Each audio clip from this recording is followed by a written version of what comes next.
Halo semuanya, ketemu lagi dengan channel Pecandu Film. Video kali ini akan dirangkum alur cerita dari film Midsommar, mengisahkan sekelompok pemuda yang ingin menyelesaikan tesis dengan tema budaya kuno. Namun justru mereka terjebak menjadi pelaku ritual yang di luar batas kemanusiaan. Daripada penasaran, simak videonya sampai selesai. Kisah ini bermula dari sekumpulan pemuda bernama Christian, Joshua dan Mark, yang terpengaruh dengan bujukan teman mereka bernama Pelle. Pelle mengajak mereka ke sebuah tempat di Swedia yang dipenuhi gadis cantik. Mark terpengaruh dengan cepat karena ia selalu berpikiran kotor. Sedangkan Christian dan Joshua mereka tertarik karena ingin menyelesaikan tesis dengan tema budaya kuno. Selain mereka bertiga, ada seorang gadis bernama Dani yang ikut berangkat untuk menghilangkan duka setelah kepergian kedua orang tuanya. Sebelum lanjut, Mimin mohon bantuan pada penonton untuk ikut mengembangkan channel ini dengan cara menekan tombol merahnya dan aktifkan loncengnya. Anggaplah uang lelah buat Mimin dalam membangun channel ini. Bagi yang sudah, Mimin ucapkan terima kasih. Mereka pun berangkat sesuai rencana.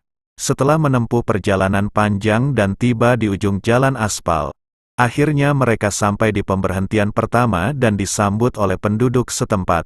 Camilan dan minuman penyambut diterima yang membuat halusinasi terjadi pada mereka. Setelah semua kembali normal, mereka dibawa ke tempat tujuan utama di dalam hutan.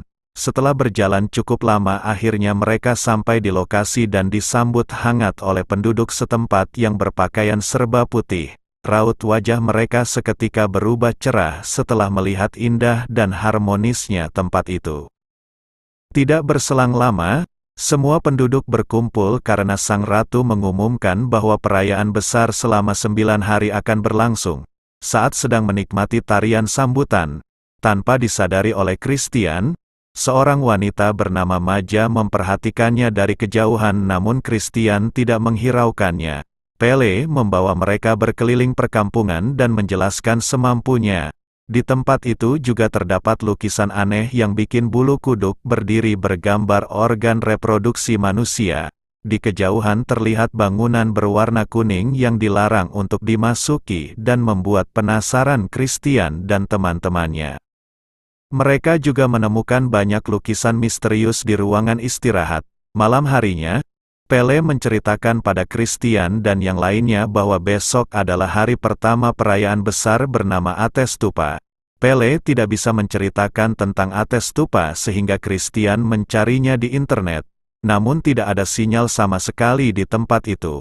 Keesokan harinya kebutuhan Atestupa dipersiapkan. Semua penduduk hanya berdiri dan diam tanpa kata menghadap ke satu arah. Tidak lama berselang, muncul sepasang pria dan wanita lanjut usia dari dalam bangunan kuning dan berjalan gontai. Tanpa aba-aba semua penduduk mengikuti gerakan pasangan lanjut usia tersebut. Sepanjang kegiatan makan tersebut, tidak ada sepatah kata pun terucap dari mulut penduduk. Setelah acara makan bersama, pasangan lanjut usia tersebut dibawa menuju ke sebuah tempat. Saat itu Mark tidak ingin ikut karena merasa lelah. Ternyata mereka membawa pasangan lanjut tersebut ke atas sebuah bukit. Tegang dan cemas terlihat pada raut wajah Dani. Namun tidak bagi para penduduk yang menebar senyum dan terlihat bahagia. Apa yang ditakutkan Dani benar-benar terjadi.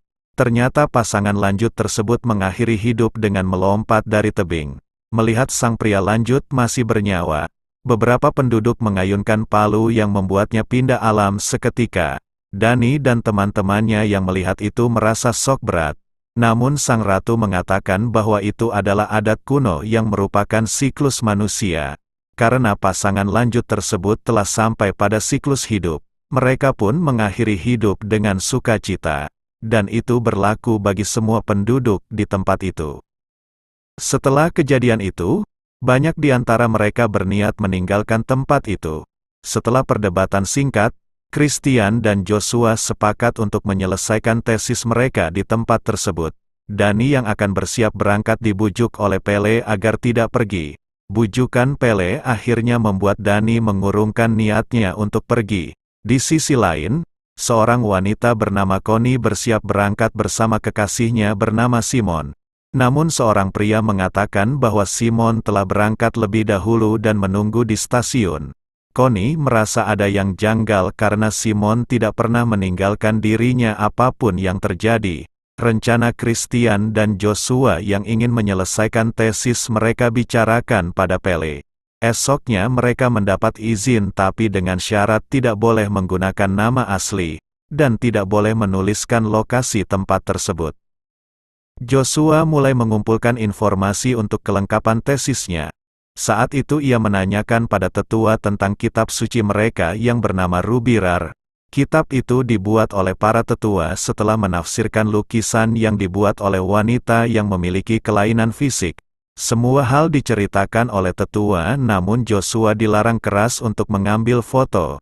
Saat makan bersama berlangsung, Mark dipanggil oleh seorang wanita karena akan menunjukkan sesuatu. Karena penasaran, Mark mengikuti kemana wanita itu pergi. Sementara itu, wajah Joshua masih menunjukkan penasaran pada kitab suci Rubirar. Pada malam harinya, Joshua diam-diam mengambil gambar kitab Rubirar meskipun hal itu sangat dilarang.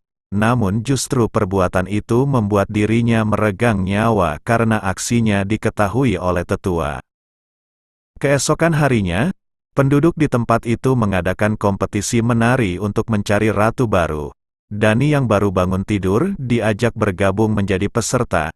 Syarat terpilih menjadi ratu adalah yang paling lama bertahan. Saat kompetisi menari berlangsung, seorang wanita memberikan minuman pada Christian.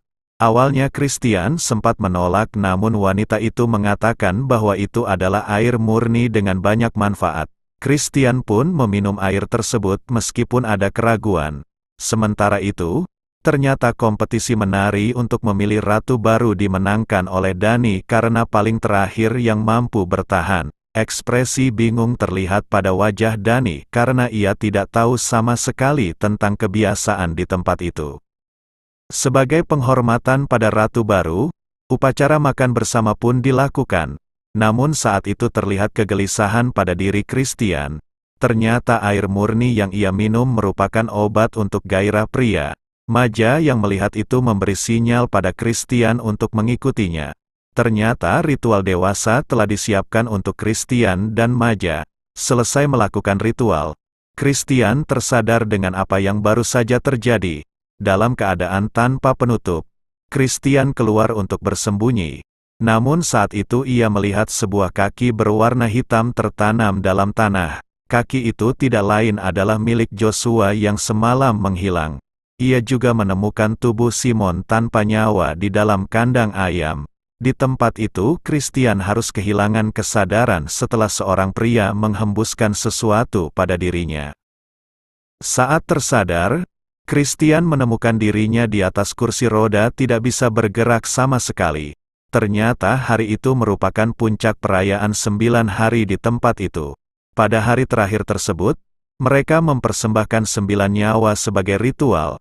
Saat itu Dani baru menyadari bahwa teman-temannya menjadi 9 nyawa untuk ritual termasuk Christian. Pada acara puncak, tubuh Christian dibungkus kulit beruang dan diletakkan dalam bangunan berwarna kuning bersama tubuh semua temannya. Tidak lama kemudian secara perlahan kobaran api melahap bangunan tersebut. Para penduduk bersuka cita karena upacara besar telah selesai. Sementara itu Dani menunjukkan tanda depresi. Alur cerita pun selesai.